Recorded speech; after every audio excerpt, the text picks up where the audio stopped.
They do have a timeout. Decide not to use it. Curry, way downtown. Bang! Bang! Oh, what a shot from Curry! What's up, everybody? My name is Ethan. This is Courtside TV. If you're new, don't forget to subscribe, and let's get into it. So this is not the video I thought I was going to be making today. We had a random Woj bomb kind of out of nowhere. I was just chilling, watching Gonzaga versus West Virginia. Shout out Jalen Suggs. He's one of the top prospects for next year. Was able to come back and play through an injury that we thought was kind of pretty serious to begin with, but that's kind of off topic. During the game, I was just relaxing, just chilling, watching that. All of a sudden, Russell Westbrook for John Wall goes down. This was a deal that was rumored a couple of weeks ago, around the draft and the beginning of free agency. We heard that John Wall wasn't happy in Washington, Russell Westbrook's not happy in Houston, and the two teams had kind of been talking and thinking about a deal, right? And then we haven't really heard anything for a while, kind of thought, okay, it's probably died down. They're just going to go into camp with these two guards on their roster and then maybe reassess if things get bad, in a couple months or at the deadline or whatever, right? Nope, it just happened. It was Russell Westbrook for John Wall, and then the Wizards are also giving up a 2023 first-round pick, which is lottery protected, and the protections kind of go down over time. So really, it's just kind of a one-for-one swap because that pick might be something, but it's not going to be a very high pick, and it's not for a couple years. So that's not super relevant to this deal. It's really just a one-for-one swap, and to me, it's kind of weird at this point because John Wall is obviously a guy who's coming off, some pretty major injuries, had that Achilles tear that happened to him, which was right after he had knee surgery on a couple of things to clean up his knee. And so we haven't seen him play since 2018, I believe. It's been a couple of years now at this point. And so, we really have no idea how John Wall is going to look when he comes back because he's healthy right now. He should be, ready for the start of the year. But this is a guy who relies pretty heavily on his speed and athleticism. That's, those are key components of his game, and that's who he's been over the course of his career. But now, with a lot of lower body injuries on a guy who is really reliant upon that, and now he's 30 years old, I believe, 30 or even older, and so really, who knows at this point how John Wall is going to look. For Houston, they're hoping that he can return to at least something similar to his former all-star self. He was a really great player when he was healthy in Washington for a long time, but it's just really up in the air at this point. We'll just have to see how Wall looks coming back from injury. And then for Russell Westbrook, a change of scenery I think will do him good. He had a really, really poor, playoff run with the Houston Rockets last year. Didn't really mesh well in their offense. Didn't seem to play well next to James Harden.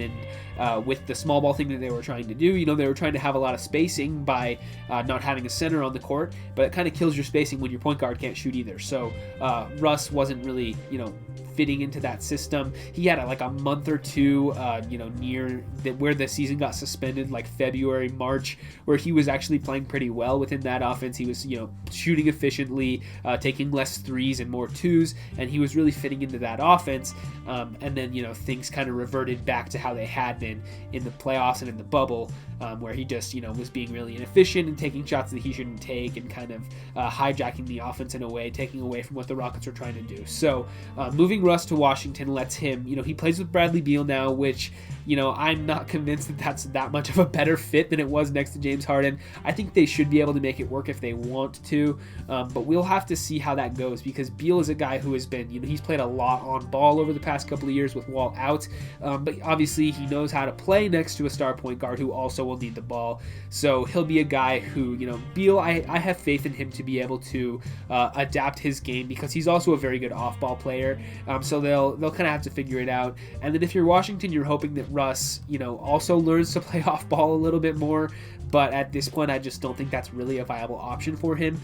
Just because, one of the reasons he had that trade demand was so that he could be more of that on-ball player that we saw from him in OKC, kind of be more in control of the offense and be that guy for them.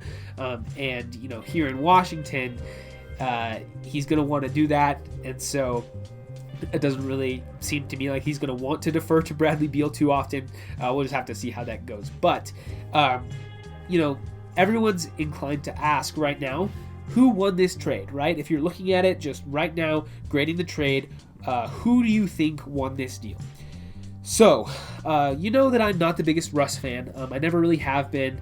I thought his MVP was a little bit silly just because the triple-double thing. And even before that, I wasn't really a big fan of Russ. But I do think that Washington comes out as the clear winner here.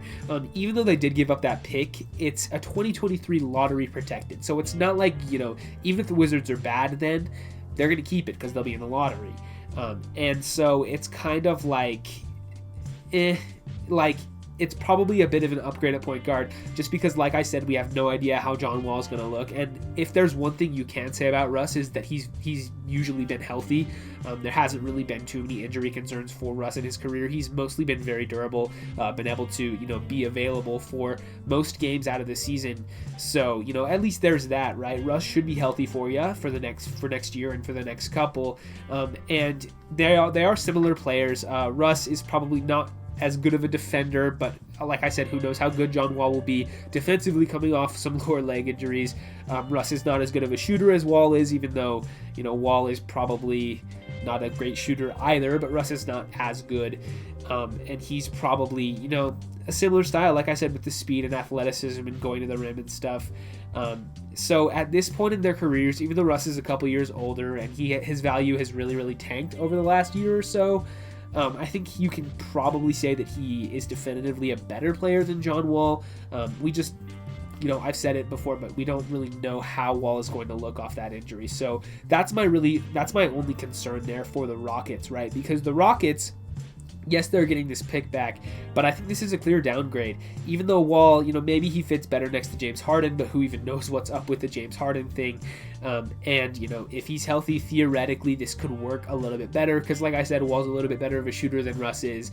He should be able to, play a little bit more within a system, probably a little bit better at deferring to a star guard. So, we'll just have to see how that fit works if Harden is even around for the start of the year. For the Rockets, you are selling low on Russ here. I know that they felt like they had to make a move, but getting one future protected first-round pick is not great value, and you're basically swapping for a guy who's on pretty much the same contract. They both run for 3 more years on a very, very similar contract value. It's the Supermax deal, so it's not like you're really saving any money either. So the John Wall thing for Houston, for their sake, they're hoping that he's healthy. He'll be able to come in, hopefully fit the system a little bit better. But, they have a new head coach, so they're not going to be running the small ball Mike D'Antoni style, especially after bringing in Christian Wood and now Boogie Cousins, who was a teammate of John Wall in college at Kentucky. So they have a friendship there. So hopefully they'll be able to, reunite and play well together there. But so the other thing about this, right, is what does this signal about where the Rockets are with James Harden? We did see a report today after this trade went down that it doesn't really change the Rockets' stance on where Harden is, right? They're still planning on going into the season with him on the team, and they're planning on, riding it out and just seeing what they can do before they really commit to a huge trade. It seems like they're looking for a young franchise cornerstone and a lot of draft picks back. And, as far as the Brooklyn Nets, right, do they consider Karis LeVert to be a young franchise cornerstone? Does Houston see LeVert as that type of guy? Do they see Jarrett Allen as possibly, maybe not a franchise cornerstone, but a young player who you can see getting better and developing? There's really not anybody on that roster who you would consider like a young star. I'm thinking about how the Paul George package was a couple of years ago now, where they brought in Shai Gilgeous-Alexander and a lot of draft picks. The Thunder viewed Shai as, a young franchise cornerstone type of guy. So, who do the Rockets view in that way? If it's not Karis LeVert, then, really what are your options here? Because maybe if they're trading into Philadelphia, is it Ben Simmons? But is Daryl Morey willing to give up Ben Simmons, right? And he's already on a max deal. Is it maybe we heard that this would be insane, but we heard that Golden State made a trade call in for James Harden. Do the Rockets view James Wiseman as maybe a type of guy? You could get a package of James Wiseman and either Andrew Wiggins or Draymond Green and then a bunch of picks from Golden State. Maybe that would be something. I don't know how I'd feel about that as a Warriors fan, but maybe there's a package there. I don't know. If you're kind of going around the list of teams, but if Harden, only wants to go to Brooklyn now, is that package, going to be enough for the Rockets? And if it's not, I think they're just going to kind of stand pat and hold it out with James Harden, because as much as this feels like a desperation move from them, and it is, right? Swapping Russ for John Wall. This still allows them to be a contender in the Western Conference, assuming that Wall is healthy. And even if you just take them entirely out of the equation, right? Say that John Wall just doesn't exist. Russell Westbrook and John Wall, just neither of them exist, and it's James Harden and a bunch of dudes. I still think that's probably a playoff contender in the Western Conference, as crazy as that is. James Harden's just that good of a regular season player, and they've got, enough of a decent supporting cast around him that they would still be a playoff contender. So anything that John Wall can give you is kind of a bonus. That's kind of interesting there. What does this do for the Wizards? Does it make them, that much better? I think it kind of does. As much as, like I said, I don't like Russ. I don't think he's great in the playoffs. But as a regular season player, I think this puts them firmly into the playoff conversation. I think it, puts them right there with teams like the Magic, with teams like the Hawks are probably a little bit better than the Wizards right now, I think. But it also puts them up there with the Hornets, maybe the Chicago Bulls if things go right for them. There's a couple of teams that are on that bottom end of the playoff race, and for Washington, it'll at least be enough to get them in one of the playoff game or the play-in games, maybe that 9th or 10th seed. And when you get into a play-in game, you say you're going against the Magic or the Hornets or the Hawks or the Pacers, even anybody in that lower range.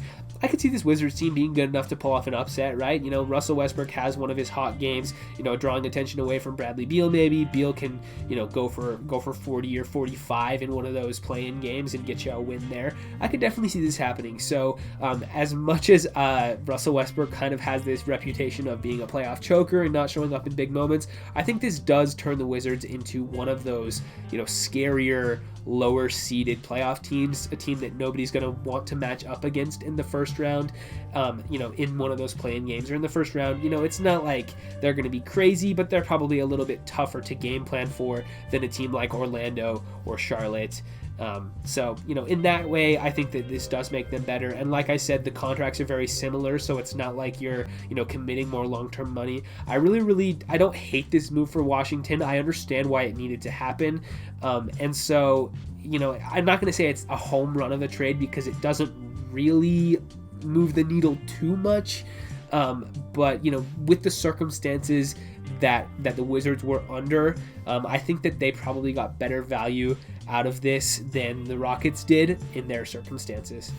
So that's about all I got for you today on this emergency trade episode. Like I said at the top of the video, if you're new, don't forget to subscribe, leave a like, ring the bell, leave a comment letting me know what you guys think about this, trade of two aging point guards that, weren't happy in their current situation. This is kind of a weird trade, but let me know who you guys think won this deal and what this could mean for the future of James Harden with the Houston Rockets.